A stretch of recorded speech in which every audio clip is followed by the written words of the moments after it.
গোদাবরী নদীর উপর দিয়ে পথ ধরে সাইকেল চালাতে চালাতে পৌঁছে যাব কিছুক্ষণ পরে তিরুপতি বালাজির কাছে। দেখো মা বাবা, আমি তোমাদের আশীর্বাদে আজকে কোথায় পৌঁছে গেছি। আমি গোদাবরী নদীর সামনে, একদম ব্রিজের সামনেই সাইকেলটা সেখানে দাঁড় করিয়েছি, তারপরে এলাম। বন্ধুরা তোমরাও দেখো আমি আজকে কোথায় পৌঁছে গেছি, গোদাবরী নদীর সামনে। সত্যি বলতে কি বন্ধুরা, আজকে যদি আমি এদিক দিয়ে না যেতাম, আমি মায়ের, গোদাবরী মায়ের দর্শনও পেতাম না। যে মা আমার কত দেখতে অপরূপ সুন্দর, সত্যি বলে যাও।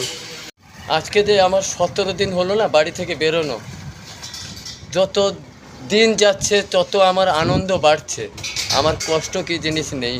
দেখো পর পর আসতে যত রাস্তা ধরে যাচ্ছি তত মায়ের যত বিগ্রহ রূপ। এই গোদাবরী নদীর উপর দিয়ে আমি ট্রেনে কতবার গেছি, মায়ের দর্শন পাইনি। আজকে সাইকেল এসেছি বলে চোখের সামনে মাকে দেখতে পেলাম, সে কার না আনন্দ লাগে বলো।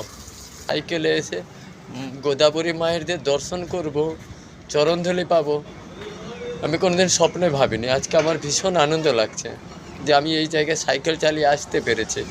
তো বন্ধুরা টাটা বাই বাই। আজকে গোদাবরী নদীর থেকে বেরিয়ে যাচ্ছি, মাকে প্রণাম করে বেরিয়ে গেলাম। জয় মা গোদাবরী মা কি জয়, জয় জয় মহাপ্রভু জগন্নাথ কি জয়, জয় গোদাবরী মা কি জয়। রাত 8টা বাজে সাইকেল চালাচ্ছি, এখনও থাকার মতন ব্যবস্থা পাইনি।